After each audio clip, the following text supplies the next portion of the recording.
All right, we just finished talking about the factor theorem and rational zeros theorem. Next thing we talk about is Descartes' rule of signs. Before I jump into it, Descartes' rule of signs is really just to help you to determine, helps you narrow down the number of zeros you have.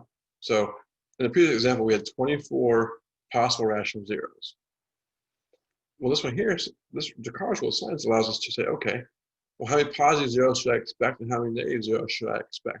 That'll help us to, if we expect all negative zeros, then we only need to test any positive possible zeros, that type of thing.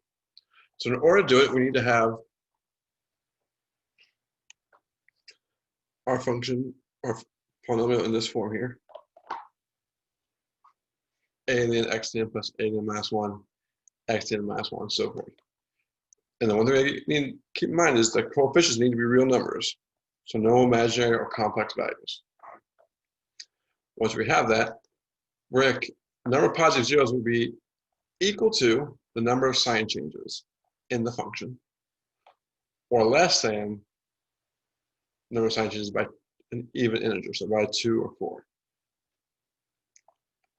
And for negative integers, it's going to be equal to the number of sign changes in f of minus x. So we're looking at the difference between this and this.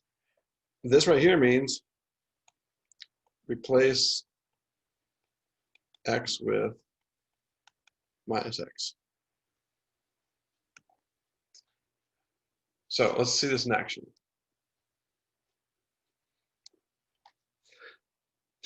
So look at this. Look at positive zeros, right?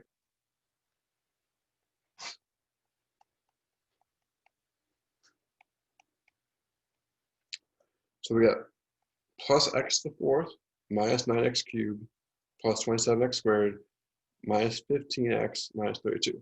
If you look at plus x to the fourth, and then it goes from positive sign to a negative sign. That's one sign change. So plus x to the fourth goes to minus 9. That's a plus to a minus. That's one sign change. And minus 9 to plus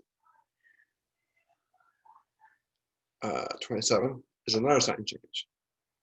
Plus 27 to minus 15 is another sign change.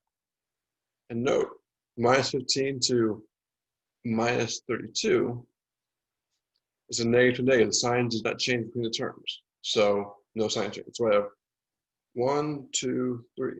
So we have 3 positive zeros. Or less by even integer, right? Even integer means 2, 4, 6, 8. So 2 less than 3 is 1.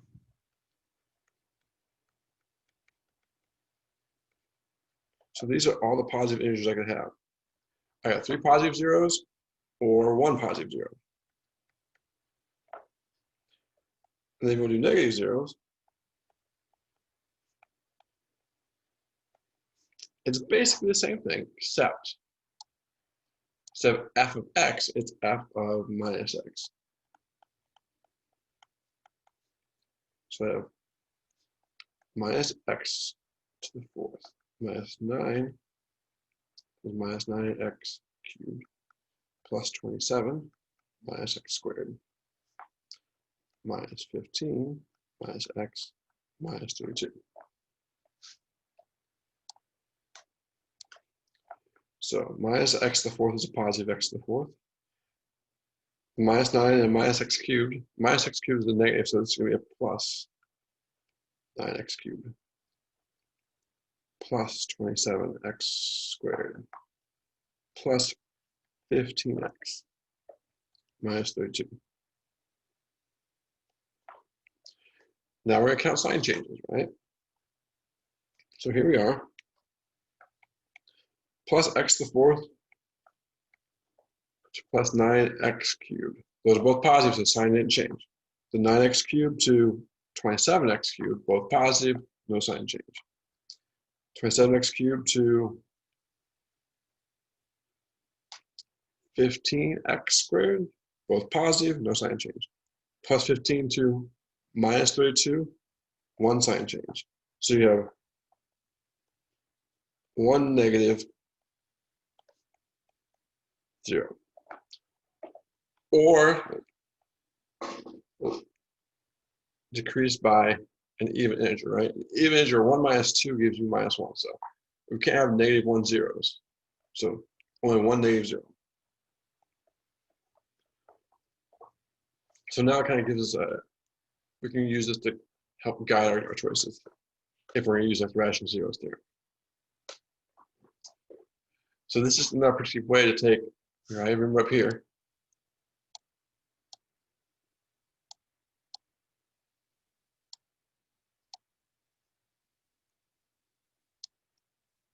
we did the rational zeros theorem, right? And we've got 24 possibilities.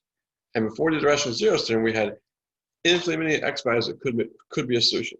Here we had 24 that could be a solution.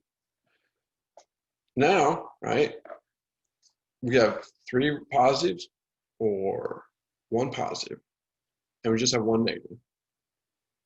So if I was to do synthetic division a whole bunch of times and find a negative, so if I had done what, minus 3 halves early on, I would have known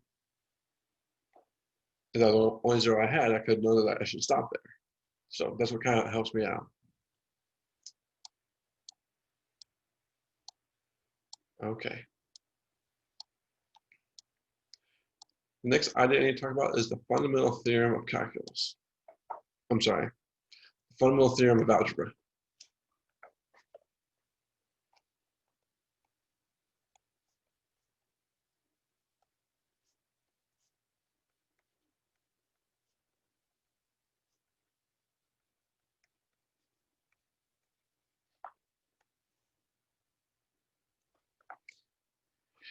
It says, if the polynomial p of x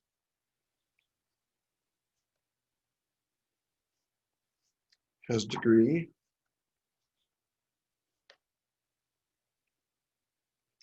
n greater than or equal to 1,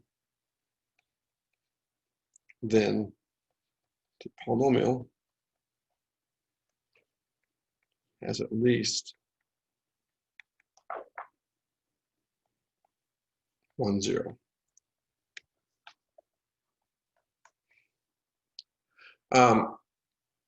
So if it's degree 1, you have 1 0. If it's degree 2, you're going to have at least 1 0. You could have 2.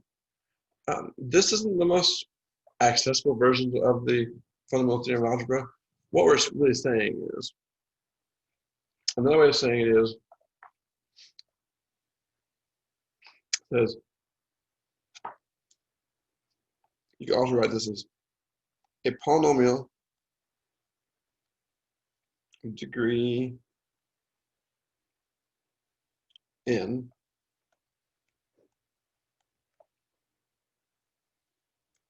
has n zeros.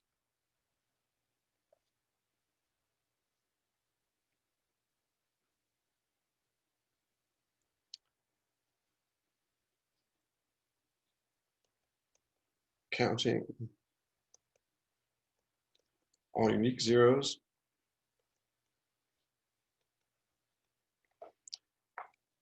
and each repeated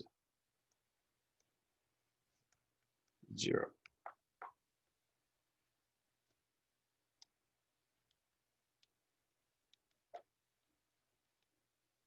Repeated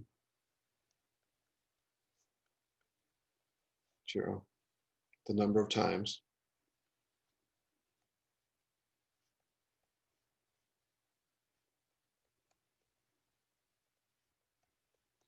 it occurs.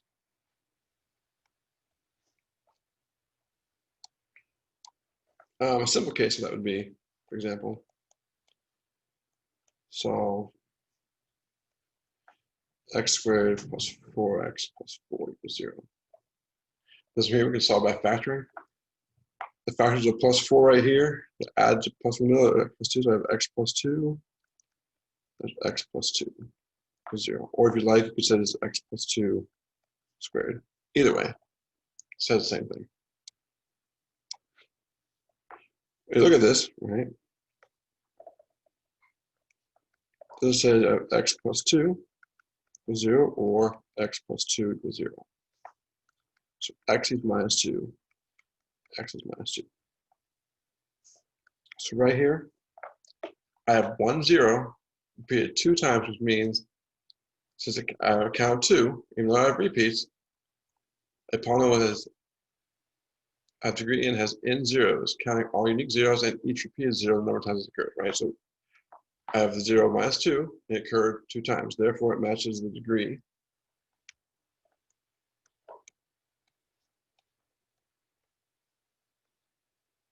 Two zeros. So this is nice because if you have a 4th degree polynomial, once you have a total of 4, either unique ones or repeated ones counting up to 4, or however many they have, once you have a total of 4, you know you're done. So it kind of gives you a break. That way you don't keep looking for zeros that don't exist. All right.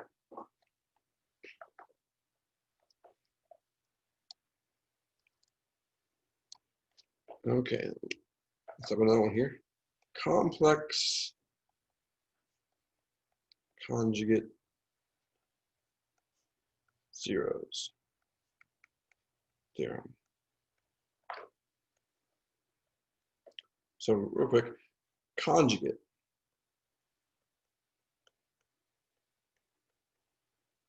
Conjugate refers to binomials. So like a plus b, a conjugate of a plus b is the exact same thing with letters or numbers, except in the middle is minus. Okay, complex numbers, a minus or a plus bi. So a complex conjugate, a minus bi. This is considered to be a complex conjugate pair because we've got the positive version and the negative version. So if a plus bi is a 0 of f of x, then a minus bi is a 0 of f of x.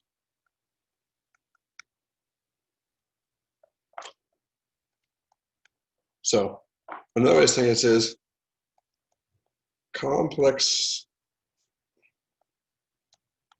zeros occur in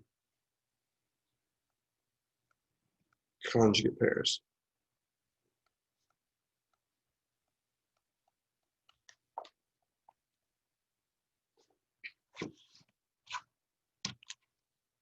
So let's take a look at an example.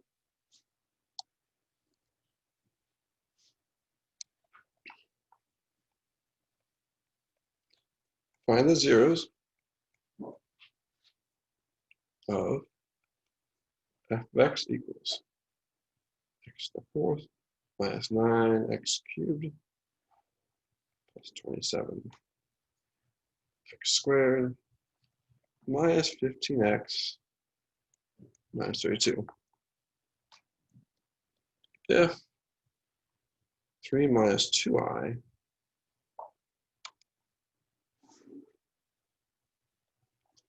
is a 0.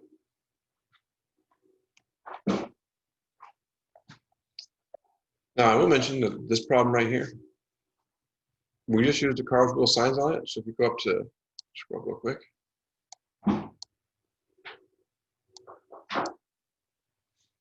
Right, same thing. You have 2 positive zeros, or 1 positive and 1 negative 0. So this version of Descartes rule of signs,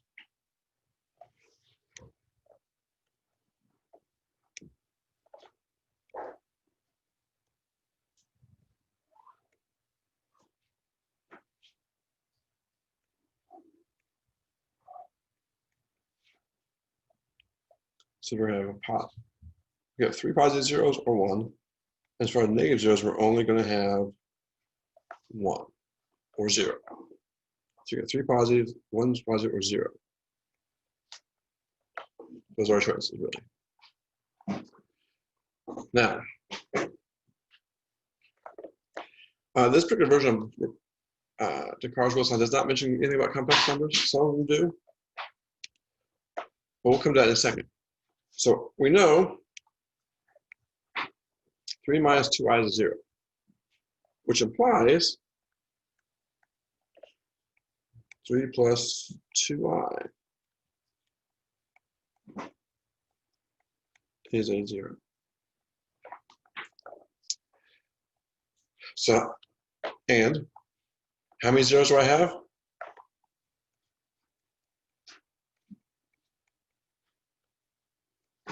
Is a degree, right?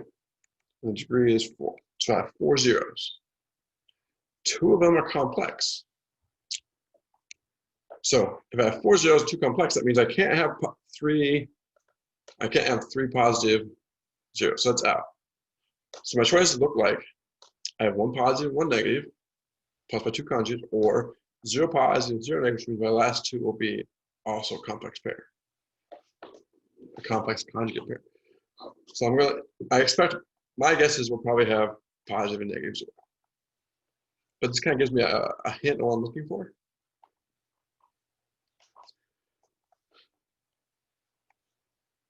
Now, if these 2 are zeros,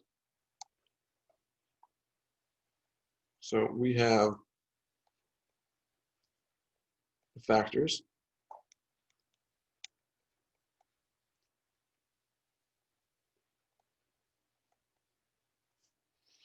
X minus 3 minus 2y and x plus 3 minus, sorry, x, no,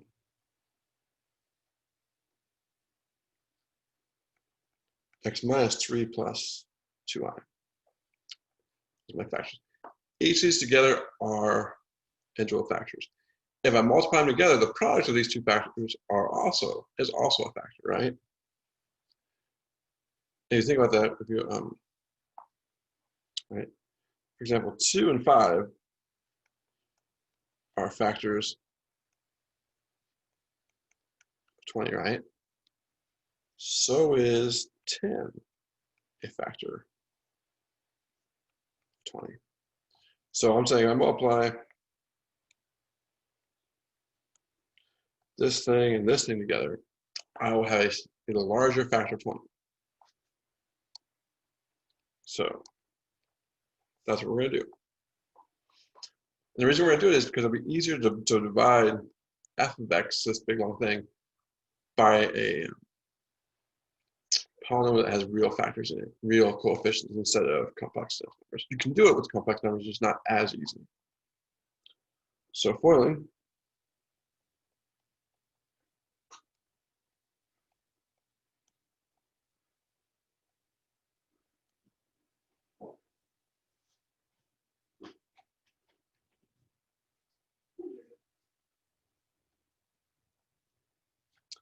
all right.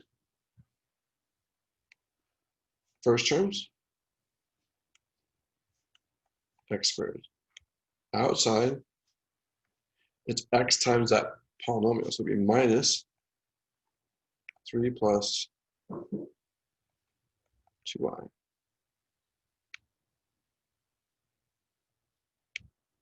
times x. Then we'll be inside, so this thing times x. So minus 3 minus 2y times x. Finally, last terms. Minus and minus makes a plus. I have 3 minus 2i, 3 plus 2i.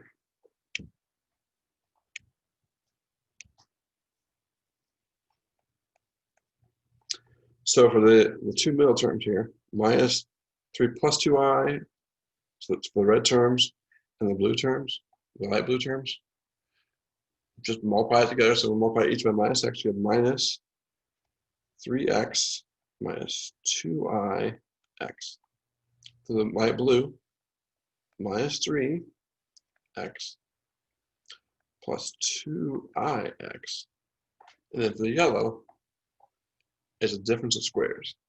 So first term squared minus last term squared. So 3 squared minus 2y squared.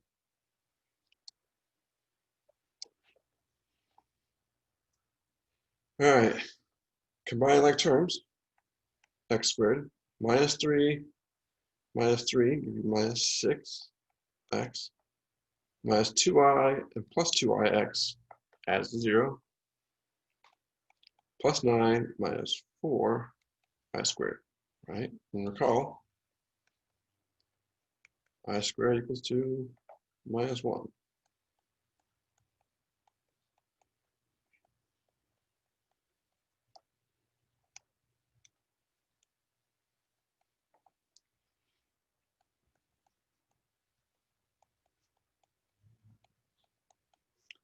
So x squared minus 6x plus 13 is a factor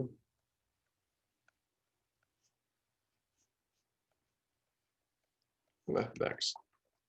I'm going to take this bigger factor, I'm going to divide it into my f of x right here, right, into this thing. And because it's x squared, my divisor is x squared, I have to use long division. So it's going to be a little bit bigger than probably we want, but that's all right. The outside.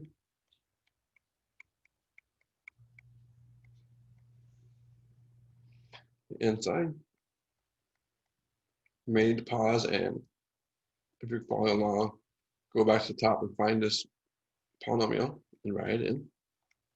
And then come back when it's done.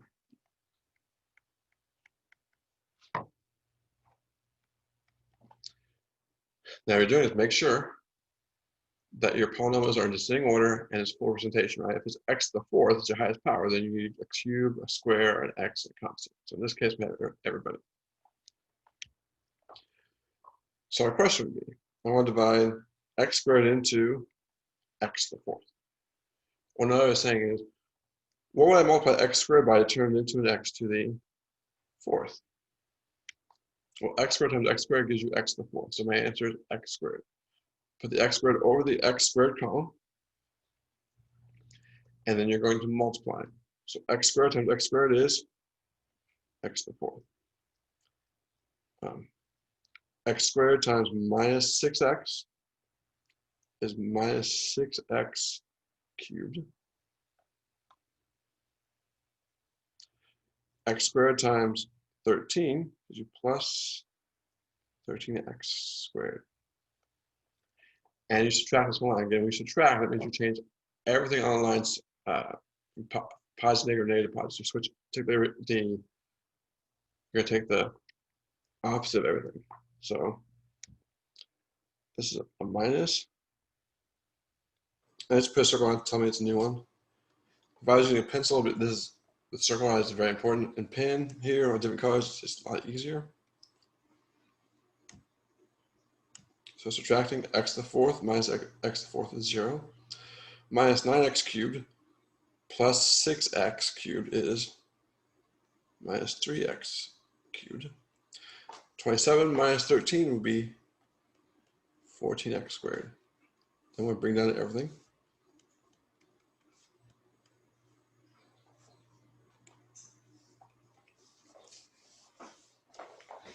Now we're ready to begin again, right? So how many times does x squared go into minus 3x squared? Well, another way of saying that would be, what would I have to multiply x squared by to turn into this 3x squared? This minus 3x squared. Well, if it's x squared, I need to multiply by minus 3, and you go from x squared to x cubed, and do another x, we're looking at minus 3x. So I'm going to put over the x column, right? Note all these columns here.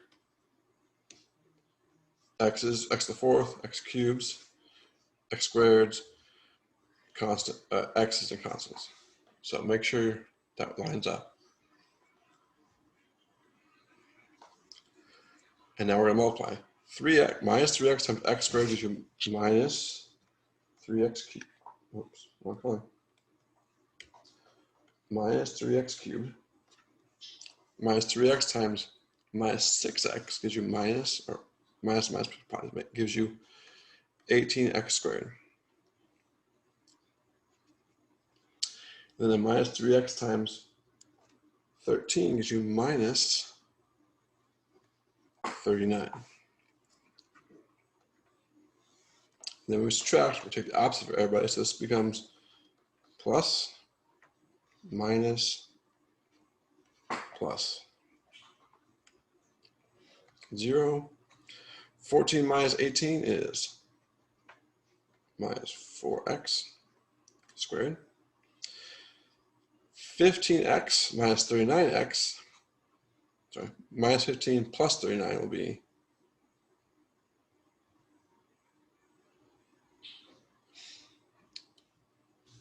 24. And then bring down your minus 32.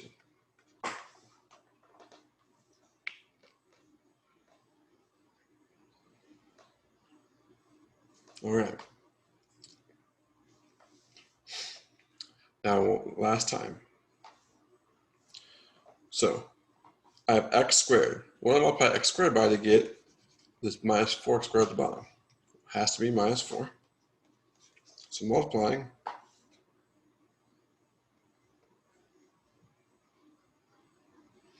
minus 4 times x squared gives you minus 4x squared. Minus 4 times minus 4 times minus 6x is minus 24x. I'm sorry, plus 24. Minus 4 times 13 is minus 52.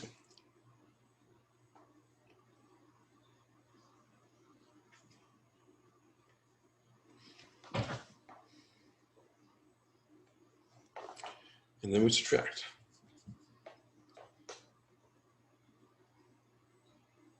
No, I'm sorry. We do subtract, but we're going to change our signs. So that's a plus.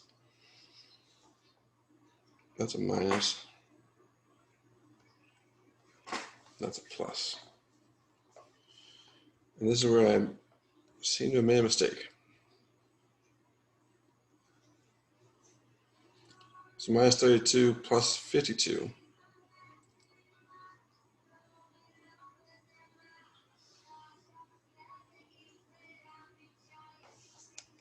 is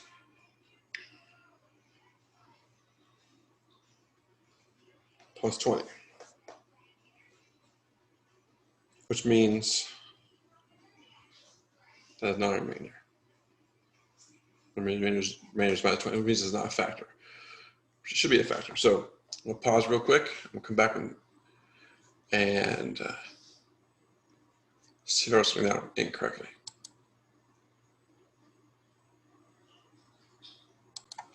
Okay, I went and checked things out. Turns out I wrote the problem down incorrectly in my notes. This should, right here, this should be a minus 52. And technically, way back up here, when we did Descartes' rule of signs,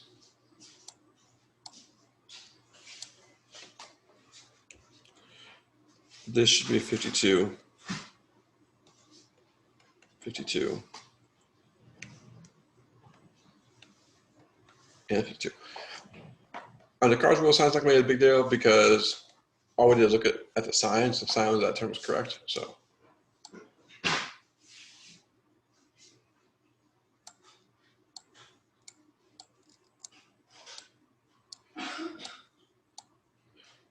all we do here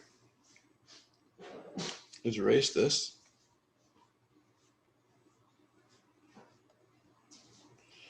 Put in the correct value of minus 52.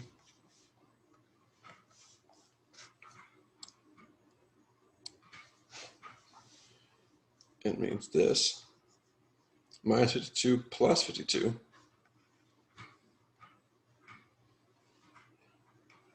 is now 0. So x squared minus 3x minus 4 is a factor of f of x.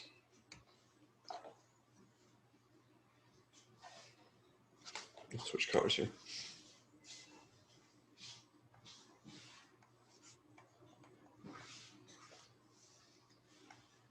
Where we got that?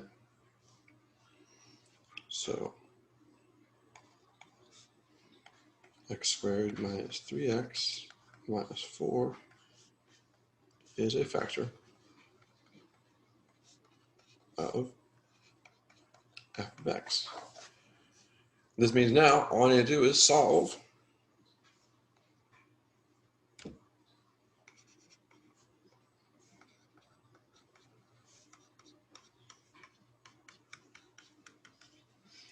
so at this point, my choice is either factoring or the quadratic formula.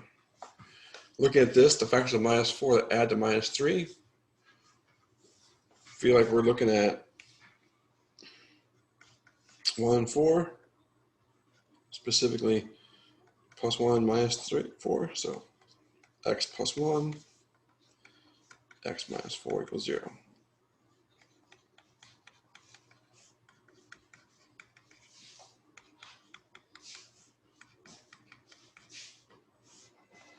So my zeros here are x minus 1, x equals 4. So the zeros are the whole problem in set notation. Minus 1, 4, 3 plus 2i, 3 minus 2i. There's the final answer. And note, right? Because I had two conjugate pairs up here, we said